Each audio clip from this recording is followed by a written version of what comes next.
السلام علیکم ورحمۃ اللہ وبرکاتہ، نحمده ونصلی علی رسولہ الکریم، اما بعد فاعوذ باللہ من الشیطان الرجیم، بسم اللہ الرحمن الرحیم، رب اشرح لی صدری ویسر لی امری واحلل عقدۃ من لسانی یفقہوا قولی۔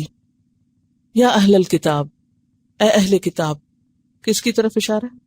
یہود و نصارہ کی طرف۔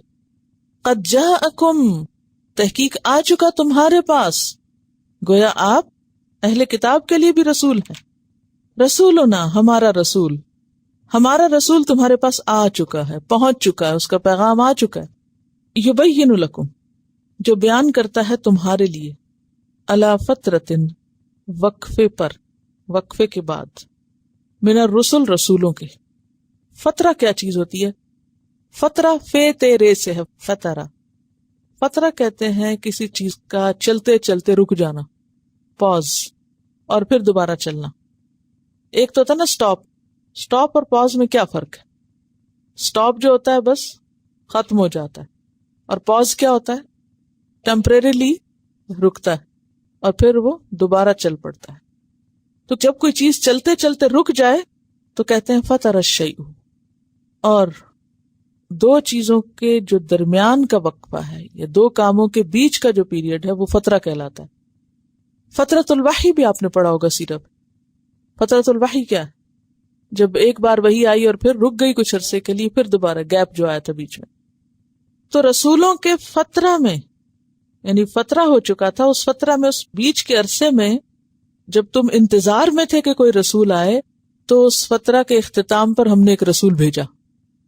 آپ کو معلوم ہے کہ بنی اسرائیل میں بہت سے پیغمبر آئے، رسول آئے، نبی آئے، پھر اس کے بعد آخری پیغمبر کون تھے؟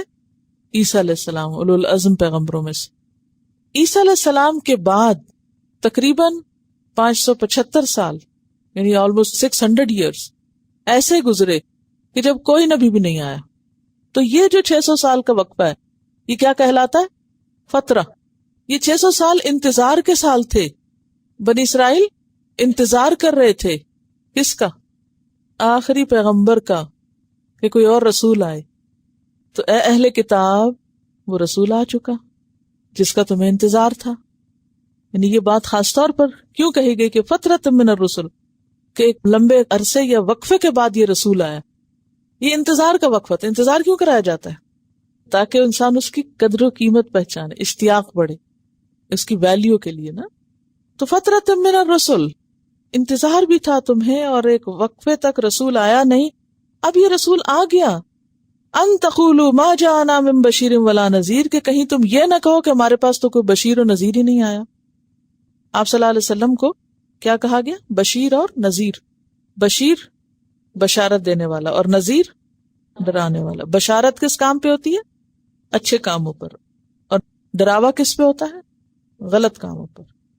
فقط جاءکم بشیر و نذیر، تمہارے پاس بشیر و نذیر آ چکا ہے، محمد صلی اللہ علیہ وسلم آ چکے ہیں۔ واللہ علی کل شیء قدیر، اور اللہ ہر چیز پر قدرت رکھنے والا ہے۔ اللہ ہر چیز پر قدرت رکھنے والا ہے، یعنی اللہ رسولوں کو بھیجنے پہ قادر ہے۔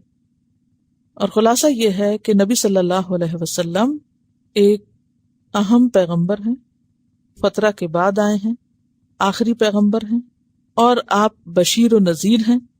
اور آپ کیا کرنے والے تھے؟ یبین لکم، کھول کھول کے بیان کرنے والے تھے۔ اب یہاں ایک اعتراض ہو سکتا ہے کہ آپ کی زبان کیا تھی؟ عربی تھی، اور آپ اہل عرب کو تو خوب کھول کے بیان کر رہے تھے، لیکن یہود کی زبان تو عربی نہیں تھی۔ یہود کی کون سی زبان تھی؟ عبرانی تھی۔ تو پھر یہاں یہ کہا جا رہا ہے کہ وہ تمہیں کھول کے بتا رہا ہے۔ کیسے؟ ان سے کمیونیکیٹ کرنے کے لیے حضرت زید نے کتنے دن میں عبرانی سیکھی تھی؟ 17 دن میں۔ جی، 17 دن میں حضرت زید نے عبرانی زبان سیکھی تھی، ان سے پراپرلی کمیونیکیٹ کرنے کے لیے، میسج کنوے کرنے کے لیے، اور آپ نے ان کو حکم دیا تھا کہ وہ سیکھیں۔ اب آپ دیکھیے کہ یہ جو باتیں کرتے ہیں نا لوگ، کہ ترجمہ نہیں ہونا چاہیے، اور ترجمہ تو ہو ہی نہیں سکتا، اور ترجمے کی ضرورت نہیں ہے، تو پھر یہ تبیین کیسے ہوگی؟ دوسری زبانوں تک میسج کیسے پہنچے؟ وہ سارے عربی سیکھیں گے؟ نہیں سیکھ سکتے سب لوگ عربی۔ تو ان تک پیغام کس کے ذریعے جائے گا؟ یبین لکم. یاد رکھیے یہود و نصارہ سے خطاب ہے اور ان کی زبان عربی نہ تھی. اگر مدینہ میں رہنے والے چند یہود نے کچھ عربی سیکھی بھی تھی یا کچھ تھوڑی بہت جانتے بھی تھے تو تھوڑی بہت جاننے سے تو نہیں بات بنتی نا. تو یبین لکم، یبین فعل لازم ہے، متعدی ہے، کھول کھول کے پوری وضاحت سے بیان کرنے والا. تو یہ ہو نہیں سکتا جب تک کہ دوسری زبان نہ سیکھی جائے. لہذا کوئی بھی وہ شخص جو دین کا پیغام پہنچانے کے لیے کوئی دوسری زبان سیکھے گا، جاپنیز سیکھے، چائنیز سیکھے، کورین سیکھے، وہ سراسر نیکی کا کام کرے گا اور بہت بڑا جہاد کرے گا. یعنی اگر کوئی اس نیت کے ساتھ کوئی زبان سیکھتا ہے کہ اس سے وہ اس قرآن کو، اس پیغام کو اس زبان تک منتقل کرے، عربی اس کو آتی ہے، اور پھر وہ زبان سیکھ کے اس زبان سے وہ اس قوم تک پیغام پہنچائے، تو وہ بھی پیغمبر کا وارث ہے. علماء انبیاء کے کیا ہیں؟ وارث ہیں. وہ اس ورثے کو وہاں منتقل کرنے والا ہے. آج آپ دیکھیے کہ لوگ دنیاوی اپنے پروفیشن کی خاطر ایک نہیں کئی زبانیں سیکھتے ہیں. کتنا ٹرینڈ عام ہو گیا ہے. یہاں پر فرینچ پہ بہت زیادہ ہے، پھر فرینچ کے علاوہ آپ دیکھیں کہ اسپینش، پھر اس کے علاوہ پولش، چائنیز، بہت سی اور زبانیں. یعنی ماضی کے کسی بھی دور کی نسبت آج کے دور میں سب سے زیادہ اس بات کا رجحان ہو گیا کہ اور زبانیں سیکھی جائیں. اور ضرورت بہت بن گئی کیونکہ دنیا کیا بن چکی ہے؟ Global village. اور اس ولیج کے لوگوں کو اب کیا چاہیے؟ ایک دوسرے سے کمیونیکیشن چاہیے. کس لیے؟ اپنا بزنس بڑھانے کے لیے، تجارتوں کے لیے، دنیا کے ٹیکنالوجی کے ٹرانسفر کے لیے، دنیاوی علوم کے لیے. تو کہاں ہیں دین والے جو اس غرض کے لیے کوئی زبان سیکھیں اور ایک حرف سیکھنے پہ ثواب کمائیں کہ اس زبان کے ذریعے اللہ کے دین کا پیغام وہاں تک پہنچے. اور یہ فریضہ بھی ہے، وہ جو ہے نا وَكَذَلِكَ جَعَلْنَاكُمْ أُمَّةً وَسَطًا لِتَكُونُوا شُهَدَاءَ عَلَى النَّاسِ. علی الناس کیسے ہو سکتے ہیں جب تک زبان نہ آتی ہو؟ تو کس قدر ضروری ہے دیگر زبانوں کا علوم. کہتے ہیں کہ 2008 میں اولمپک گیمز چائنا میں ہوں گی. اس کی وجہ سے بہت سے لوگوں نے یہاں پر چائنیز سیکھی اور وہاں کے لوگ انگریزی سیکھ رہے ہیں ایک کھیل کی خاطر. اور اس کی وجہ سے بے شمار جابز کریٹ ہوئی ہیں، یعنی ٹیچنگ جابز جو ہیں، زبان سکھانے پڑھانے والی.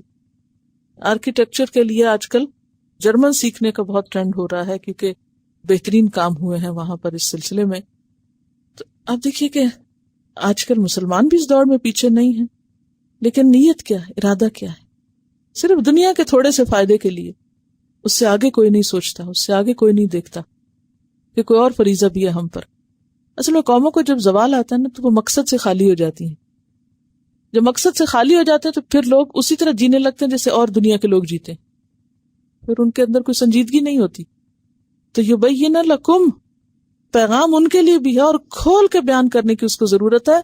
اور کوئی بھی شخص جس طرح اپنی فرسٹ لینگویج میں سمجھتا ہے، پڑھتا ہے، جانتا ہے، اس طرح سیکنڈ لینگویج میں وہ چیز نہیں آتی. اگر آتی بھی ہے تو وہ احساسات نہیں اس کے ساتھ شامل ہوتے. فرسٹ لینگویج یعنی ماں کی جو زبان ہوتی ہے اس کے ساتھ احساسات اور جذبات بھی ڈیولپ ہوتے ہیں، ایک فیلنگ بھی ہوتی ہے، سمجھ اور انڈرسٹینڈنگ کا لیول بھی اور ہوتا ہے.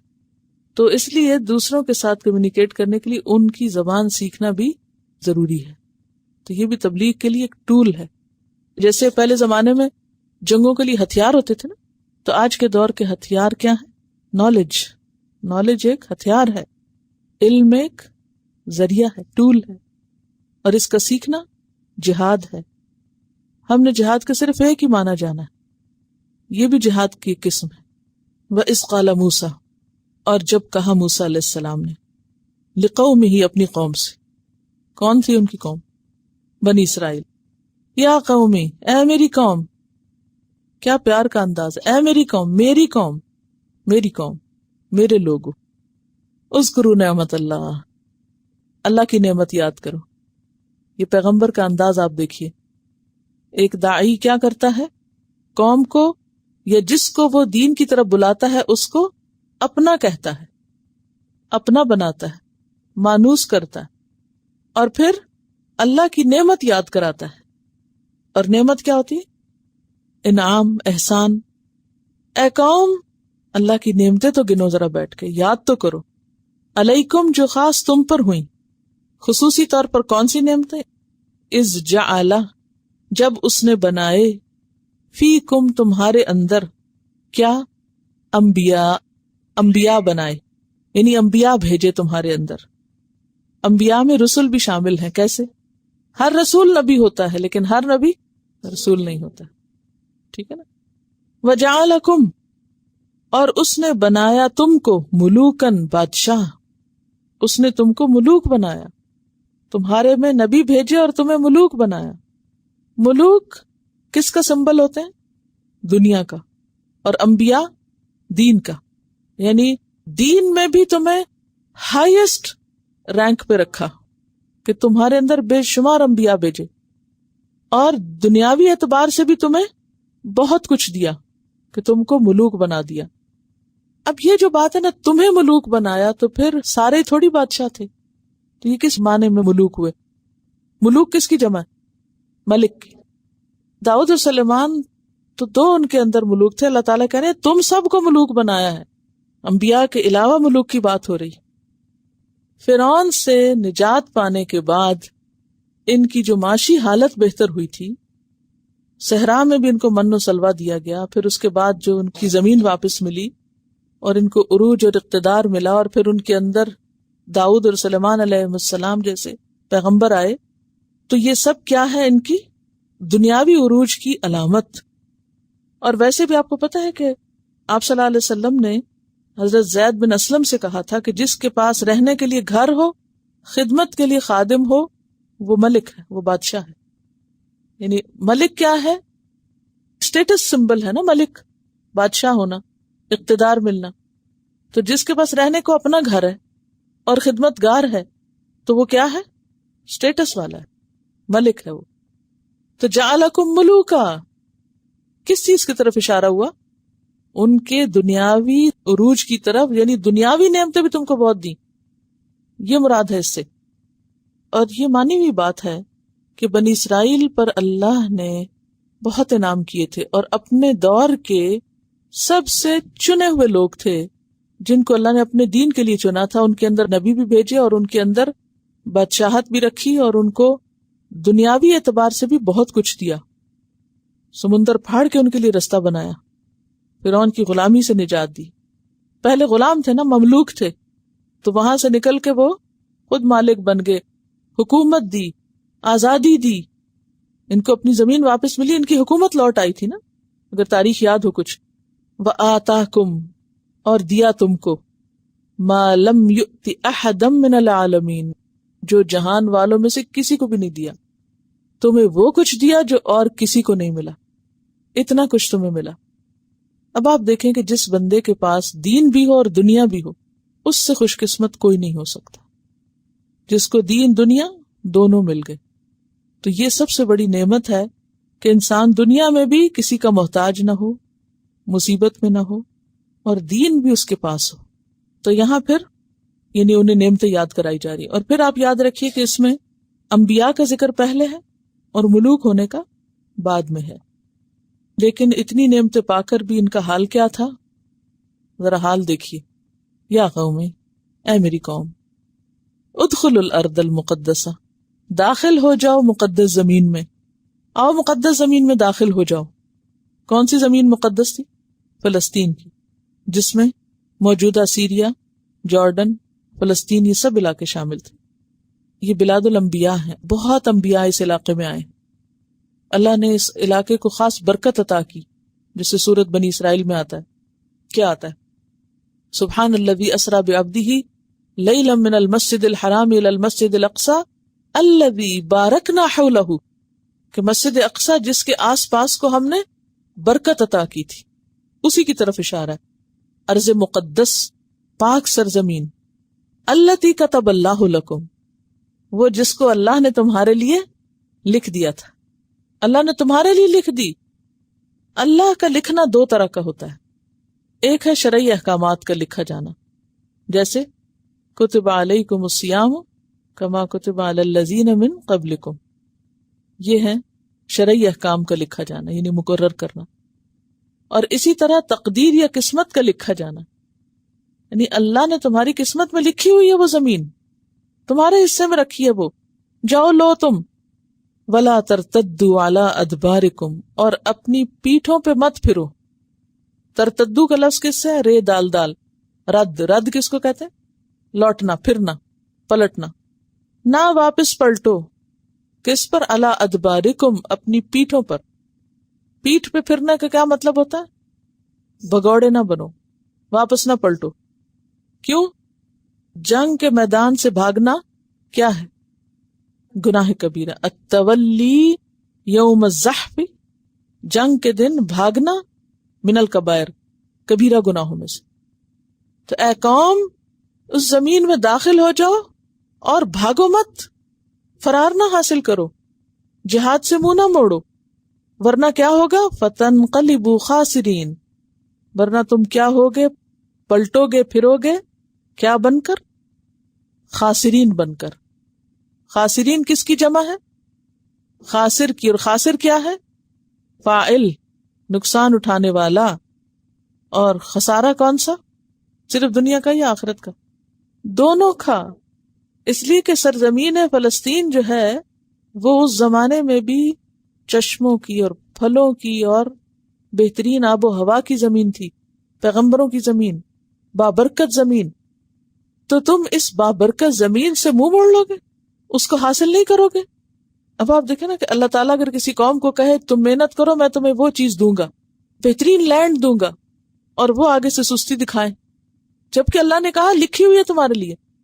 یہ بالکل ایسے ہی ہے نا جیسے کوئی اپنے کسی بچے سے کہے کہ دیکھو وہ فلاں گھر تمہارے نام لکھ دیا ہے، بس اس کے لیے شرط یہ ہے کہ تم یہ پڑھو پہلے، یا یہ کام کرو، یا محنت کرو، تو وہ کہے کہ یہ تو مجھ سے نہیں ہوتا۔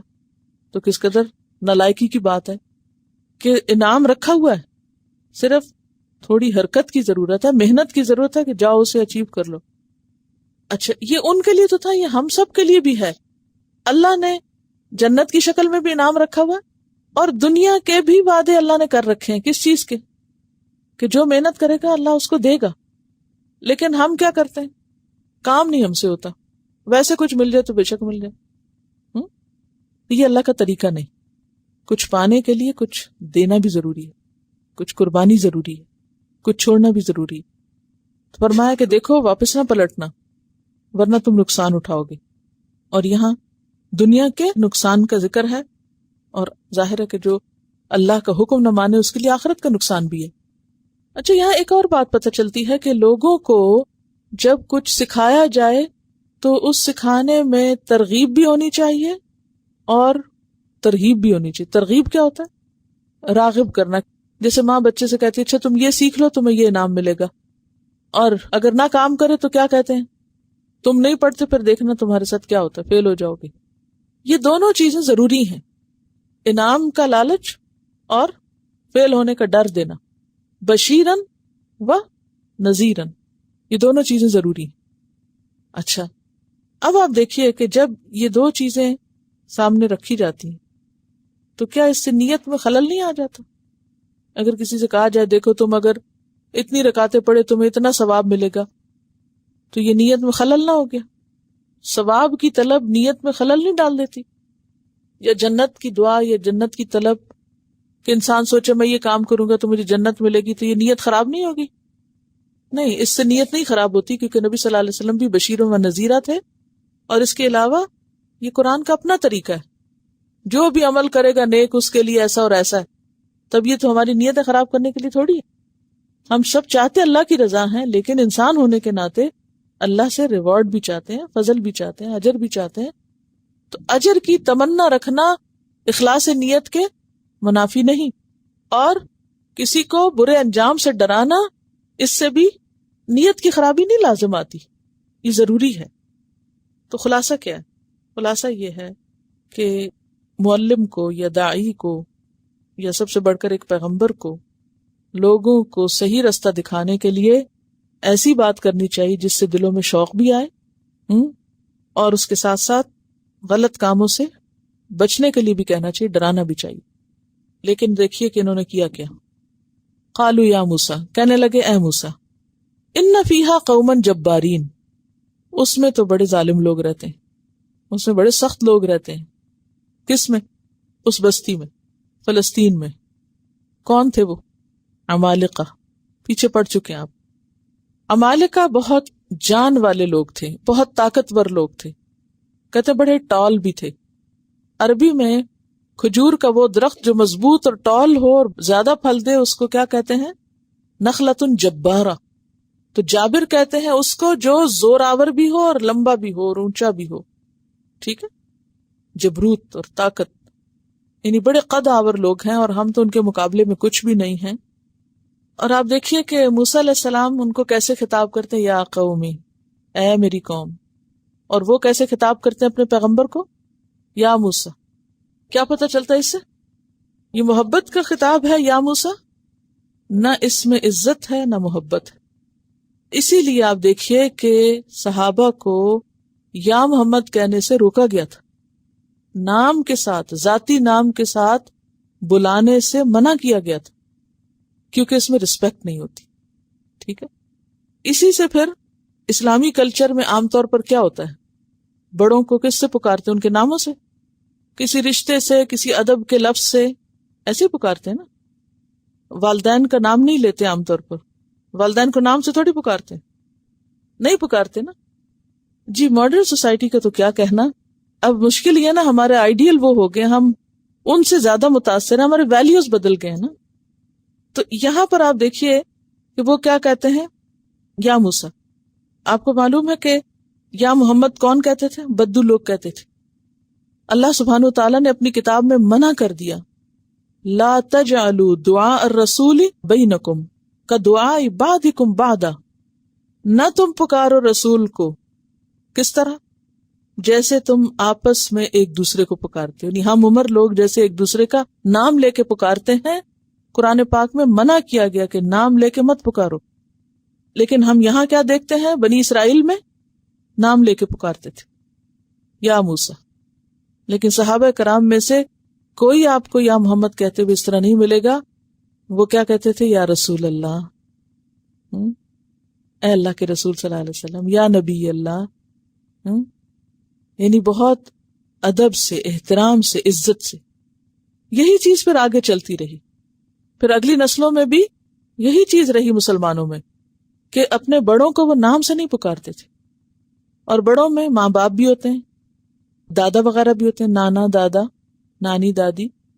اسی طرح عمر میں جو بھی رشتے بڑے ہیں، مثلا خالہ، ماموں، پھر اسی طرح رشتہ داروں کے علاوہ باقی لوگ، اگر کوئی عمر میں بڑا بزرگ ہے، کسی کو خالہ کہہ دیا، کسی کو چچا کہہ دیا، کسی کو کچھ کہہ دیا، ٹھیک ہے نا۔ اچھا، اسی طرح استاد، تو استاد کو بھی نام لے کے نہیں بلانا چاہیے، ٹھیک ہے نا۔ تو کوئی بھی ہو جو عمر میں بڑا ہو یا درجے میں بڑا ہو، تو اس کو کسی ایسے لفظ سے بلانا چاہیے کہ جس میں رسپیکٹ ہو۔ تو قالوا یا موسیٰ ان فیہا قوما جبارین، اس میں تو بڑے جابر لوگ رہتے ہیں۔ یہ ان کی جفا تھی۔ جفا کیا ہوتی؟ جفا کا لفظ جو ہے اردو کا لفظ ہے، جفا سختی کے معنوں میں، سختی، روکھا پن، بے مروت ہونا، بے مروتی جس کو کہتے ہیں نا، کوئی مروت نہیں تھی ان لوگوں میں، تو وہ کہتے ہیں یا موسیٰ۔ اور ہر جگہ آپ دیکھیں قرآن پاک میں یا موسیٰ دلنا، ہر جگہ یہی پکارتے نظر آتے ہیں، کہیں بھی کوئی عزت کا خطاب نہیں۔ اور صاف کہتے ہیں وَإِنَّا لَن نَدْخُلَهَا، اور بے شک ہم تو ہرگز بھی داخل نہیں ہوں گے، ہم بالکل نہیں اس میں جائیں گے، حَتَّى يَخْرُجُوا مِنْهَا، یہاں تک کہ وہ وہاں سے نکل جائیں۔ اب آپ خود سوچیں کہ جب کوئی قوم کہیں سے نکل جائے اور آپ وہاں جا کے داخل ہو جائیں، تو ایسی جگہ کون نہیں داخل ہونا چاہے گا؟ پھر آپ کا کیا کمال ہے؟ یعنی کس قدر ناسمجھی کی بات ہے، یعنی کیسا مطالبہ ہے کہ ہم نہیں وہاں جائیں گے، ان کو وہاں سے نکال دیں۔ فَإِن يَخْرُجُوا مِنْهَا، پھر اگر وہ وہاں سے نکل جائیں گے، فَإِنَّا دَاخِلُونَ، تو ہم داخل ہو جائیں گے۔ یعنی کس قدر مطلبی لوگ ہیں نا، کچھ نہ کرنے والے، ایک طرف بزدلی بھی ہے اور دوسری طرف نکما پن بھی، ہم نہیں کچھ کرنے والے، تو اگر وہ نکل جائیں تو پھر تمہاری جنگ کس سے ہوگی؟ خلاصہ کیا ہے کہ بنی اسرائیل کی پھر یہاں تھوڑی سی خصلت بیان کی گئی قاسیت القلب تھے نا، سنگ دل لوگ تھے، سخت دل قسم کے لوگ. اور سخت دل لوگ جو ہوتے ہیں، بے حس لوگ جو ہوتے ہیں، ان کو کسی کی عزت ادب احترام کی کچھ پرواہ نہیں، فکر نہیں، اور اس کے ساتھ ساتھ بزدل بھی ہیں کہ کسی مقابلے کی کوئی ہمت نہیں، اور ناسمجھ بھی ہیں کہ ایسے مطالبے کہ وہ سارے شہر سے نکل جائیں، خود ہی کیسے نکل جائیں، جا کے نکال لو. تو یہ زوال یافتہ قوم کا کیریکٹر اسی طرح ہوتا ہے. قال رجلان، لیکن ان میں کچھ اچھے لوگ بھی ہمیشہ ہوتے ہیں. یاد دیکھیے اعتدال ہے قرآن کا. قال رجلان، دو لوگ بولے اس میں سے. اب بعض نے ان کا نام یوشع بن نون اور کالب بتایا ہے، لیکن ضروری نہیں کہ ہمیں نام پتا ہو. نام نہ بھی پتا ہو تو کوئی بات نہیں، کیونکہ اصل چیز کیا ہے؟ نام نہیں ہے، اصل چیز کام ہے. جو انہوں نے کہا وہ اہم ہے. قال رجلان، دو لوگوں نے کہا، من الذین، ان لوگوں میں سے، یخافون، جو ڈرتے تھے. کس سے؟ اللہ سے ڈرنے والے. انعم اللہ علیہما، اللہ نے ان دونوں پر انعام کر رکھا تھا. کیا انعام تھا ان پر اللہ کا؟ یہاں کس چیز کو اللہ کا انعام کہا جا رہا ہے؟ اللہ کے ڈر کو. تو گویا جس کے دل میں اللہ کا ڈر ہو تو اس پر اللہ کا انعام ہے. تو اب نعمت کا ایک اور معنی پتہ چل گیا نا آپ کو. نعمت کسی اچھی چیز کا ملنا بھی ہے، نعمت کسی تکلیف کا ٹل جانا بھی ہے، اور نعمت دل میں اللہ کا ڈر ہونا بھی، اور اچھا اخلاق اور اچھا کردار ہونا بھی. اور یہ سب سے بڑی نعمت ہے. خوش قسمت ہے وہ شخص جس کے دل میں اللہ کا ڈر ہو، تقویٰ ہو، کیونکہ وہ تو ہر برائی سے بچنے کی کوشش کرے گا نا. پھر وہ کہنے لگے، ادخلوا علیہم الباب، داخل ہو جاؤ ان پر دروازے سے، جاؤ اس بستی کے دروازے سے اندر چلے جاؤ. یہ انہوں نے کیسے کہا؟ یہ انہوں نے ایک ترکیب بتائی کامیاب ہونے کی. اور بعض روایات میں یہ آتا ہے کہ انہوں نے سارے حالات کی خبر لی تھی کہ کس وقت کیسے بستی میں داخل ہوا جا سکتا ہے، کہ جب اہل شہر غفلت میں پڑے ہوئے ہوں تو یہ جا کے داخل ہو جائیں، قابض ہو جائیں. فَإِذَا دَخَلْتُمُوهُ، پھر جب تم اس میں داخل ہوگے، فَإِنَّكُمْ غَالِبُونَ، تو بے شک تم ہی غالب آ جاؤ گے، تم چھا جاؤ گے. جاؤ تو صحیح، چلو تو. وَعَلَى اللَّهِ فَتَوَكَّلُوا، اور اللہ پر پس توکل کرو. ان کنتم مؤمنین، اگر ہو تم مومن. یہ ہے توکل، کہ پہلے دروازے سے داخل ہو، کوشش کرو، اور پھر اللہ پہ بھروسہ کرو اگر تم مومن ہو. آپ دیکھیے کہ توکل اور ایمان ساتھ ساتھ آتے ہیں. اس سے کیا پتہ چلتا ہے؟ توکل ایمان کی نشانی ہے. اگر کوئی مومن ہے تو اس کے اندر لازماً توکل ہوگا. اور توکل کا لیول کتنا ہوگا؟ جتنا ایمان زیادہ ہوگا. توکل کا زیادہ یا کم ہونا ایمان پر مبنی ہے. جتنا زیادہ ایمان ہوگا اتنا زیادہ توکل ہوگا، جتنا کم ایمان ہوگا اتنا کم توکل ہوگا. اور توکل کا کیا معنی ہوتا ہے؟ سچا اعتماد، صدق الاعتماد، اللہ پر سچا بھروسہ، پورا بھروسہ. اگر سچا اعتماد یاد کر لیں. اور خائن کون ہوتا ہے؟ ناقابل بھروسہ. اچھا، تو اللہ قابل بھروسہ ہے، اور سچا اعتماد کرو اس پر، وہ تمہارے اعتماد کو ٹھیس نہیں پہنچائے گا. ایسا اعتماد جس میں شک نہ ہو. ٹھیک ہے، اعتماد کون سا سچا ہوتا ہے؟ جس میں شک نہ ہو، جس میں امید ہو، اچھا گمان ہو، اور جس میں اسباب اختیار کیے جائیں، اسباب سے کام لیا جائے. توکل کیا ہے؟ سچا اعتماد. سچا اعتماد کیا ہے؟ جس پر اعتماد کیا جا رہا ہے اس کے بارے میں کوئی شک نہ ہو دل میں، اور کیا ہو؟ امید ہو، اچھا گمان ہو، اور اسباب سے بھی کام لیا جائے. اسباب کا اختیار کرنا توکل کا حصہ ہے، توکل کا جز ہے. ان کنتم مؤمنین، اگر تم مومن ہو. جیسے وہ ایک حدیث میں آتا ہے نا، احرص علی ما ینفعک واستعن باللہ ولا تعجز. احرص علی ما ینفعک، کیا مانا؟ حرص رکھو ان چیزوں کی جو تمہیں فائدہ دیں. یعنی جس چیز میں تمہیں فائدہ نظر آتا ہے اس کے بارے میں کیا کرو؟ حرص رکھو، طلب کرو، اس کو مانگو اللہ سے. واستعن باللہ، اور اللہ سے مدد مانگو. ولا تعجز، ہاتھ پاؤں توڑ کے نہ بیٹھ رہو، عاجز نہ ہو جاؤ، بے کس نہ بنو. یہ اللہ کو پسند نہیں. اللہ کو کیا پسند ہے؟ کہ لوگ اچھی چیز کی خواہش کریں، اس کے لیے اللہ سے مدد مانگے اور کوشش کریں. تو توکل کیا ہے؟ اللہ سے مدد مانگتے ہوئے کوشش جاری رکھنا، اور یہ ایمان کا حصہ ہے، پر امید رہنا۔ پھر تو اس آیت کا خلاصہ کیا ہے؟ پہلی بات یہ پتہ چلتی ہے کہ برے لوگوں کے اندر اچھے لوگ ہمیشہ ہوتے ہیں، جنرلائز نہیں کرنا چاہیے۔ ساری قوم بزدل تھی، لیکن اس میں سے 2 لوگ بڑی ہمت والے تھے، انہوں نے قوم کے خلاف جا کے بات کی۔ عام طور پر ہمیں ایک اچھی بات پتہ بھی ہوتی ہے تو ہم کہتے ہیں کوئی اور تو کہہ نہیں رہا، ہم کیسے کہیں، ہم اپنی رائے اپنے پاس ہی رکھتے ہیں۔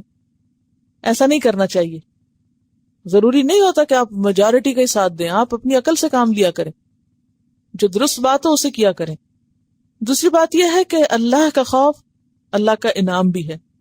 اللہ کا خوف اللہ کی اطاعت کا جذبہ دل میں پیدا کرتا ہے۔ اور پھر یہ ہے کہ اپنے کام کے لیے انسان کو بہترین تدبیر کرنی چاہیے۔ تم دروازے سے داخل ہو، یہ کیا تھی؟ تدبیر تھی۔ جیسا کہ نبی صلی اللہ علیہ وسلم فتح مکہ کے موقع پر خاموشی سے داخل ہو گئے تھے، کسی کو پتہ ہی نہیں چلا تھا، اور اہل مکہ وہ پریپیئرڈ ہی نہیں تھے۔ تو ان کے کہنے کا مطلب بھی کیا تھا کہ تم چپکے سے جا کے داخل ہو تو توقع بھی نہیں ہوگی ان کو کہ یہ واپس آئیں گے یہاں، تو جب تم داخل ہو جاؤ گے تو وہ تمہارے روب میں آ جائیں گے۔ تو اس سے کیا پتہ چلتا ہے کہ جو اقدام کرنے والا ہوتا ہے، جو پہل کرنے والا ہوتا ہے، کامیاب ہو جاتا ہے۔ ٹھیک ہے نا؟ قالوا یا موسیٰ، پھر کہتے ہیں یا موسیٰ انا لن ندخلها، ہم تو ہرگز نہیں داخل ہوں گے اس میں، ہم نہیں جاتے وہاں۔ توبہ توبہ، وہاں تو ڈر لگتا جاتے۔ ابداً، کبھی بھی نہیں جائیں گے، پکی نہ کر دی، کبھی نہیں جائیں گے۔ ما داموا فیہا، وہی رٹ، جب تک وہ وہاں ہیں۔ ما داما کا کیا مطلب؟ دوم کا لفظ بھی دوام سے ہے، دال واو میم اس کا روٹ ہے، جیسے زول زوال، وہ پڑھا نا آپ نے، ما زالا اور ما داما ایک ہی قبیلے کے ہیں۔ ما داموا فیہا، جب تک وہ اس میں ہیں۔ کون ہے؟ امالکہ، کہاں ہے؟ فلسطین میں۔ فاذھب انت، جاؤ تم، وربک، اور تیرا رب جائے، فقاتلا، تو دونوں جا کے لڑو، انا، بے شک ہم، ہا ہنا، یہیں ہیں، قائدون، بیٹھے ہوئے ہیں، ہم یہیں بیٹھے ہیں، تم جاؤ، تمہارا رب جائے، وہ جا کے لڑیں، ان کو وہاں سے نکالیں، جب وہ نکل جائیں گے پھر ہمیں بلا لیں، ہم آنے کو تیار ہیں، آ جائیں گے ہم۔ اتنی آپ سوچی کیا کردار ہے، کیا کیریکٹر ہے۔ اب یہ دیکھیے کہ انتہائی غیر مہذب گفتگو بھی ہے نا۔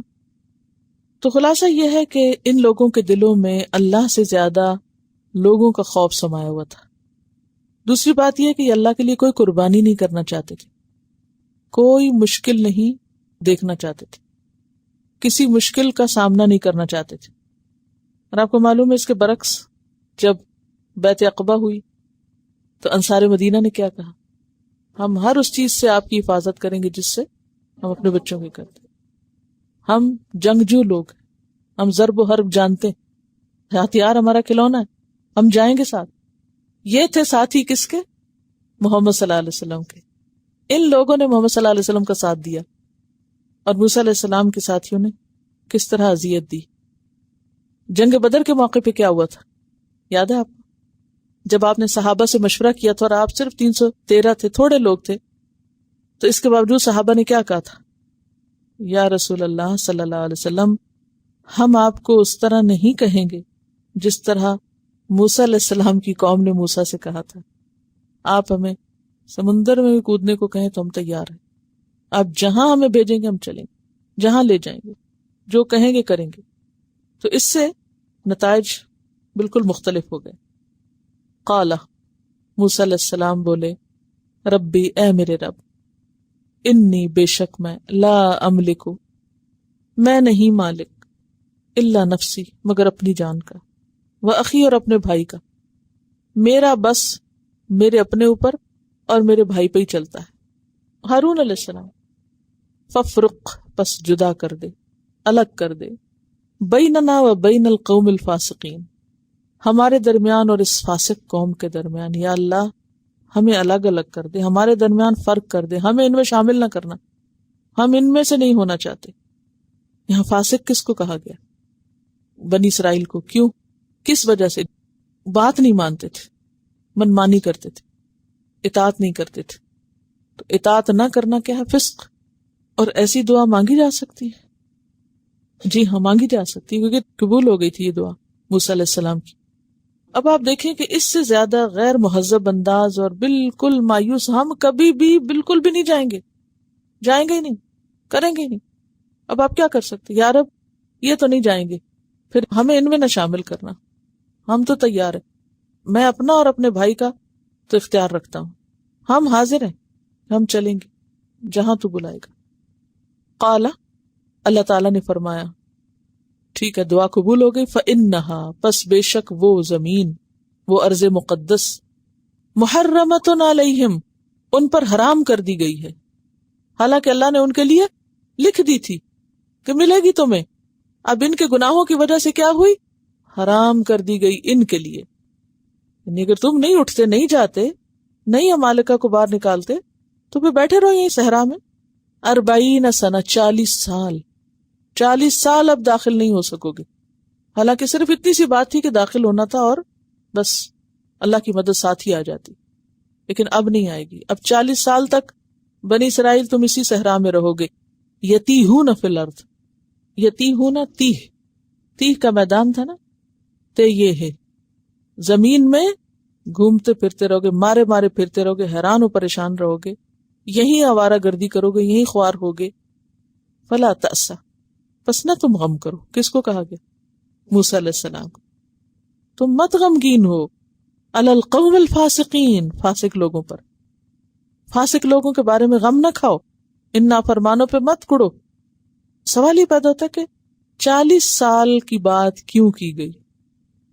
تاکہ پوری جنریشن تبدیل ہو جائے عملی طور پر. اور اس 40 کے لفظ میں بڑا سبق ہے، بہت بڑی خوشخبری. 40 سال میں قوم کا پورا مزاج بدلا جا سکتا ہے. یعنی اگر کوئی بھی قوم اپنا حال بدلنا چاہتی ہے تو اسے کم از کم 40 سال کام کرنا ہوگا، اس سے کم پہ نہیں بات بنے گی. یعنی بنی اسرائیل جو وہاں سے آئے تھے نا مصر سے غلامیوں میں رہ کے، وہ ساری جنریشن کرپٹ تھی، کوئی بات ماننے والی نہیں. ایسے قوم ان کی اصلاح کے لیے 40 سال لگیں گے. کیسے؟ آہستہ آہستہ ان کے بڑے رخصت ہوں گے، اور جو آئندہ آنے والی جنریشن ہے اس کی اصلاح کرو. 40 ایئرز کام کرنا ہوگا.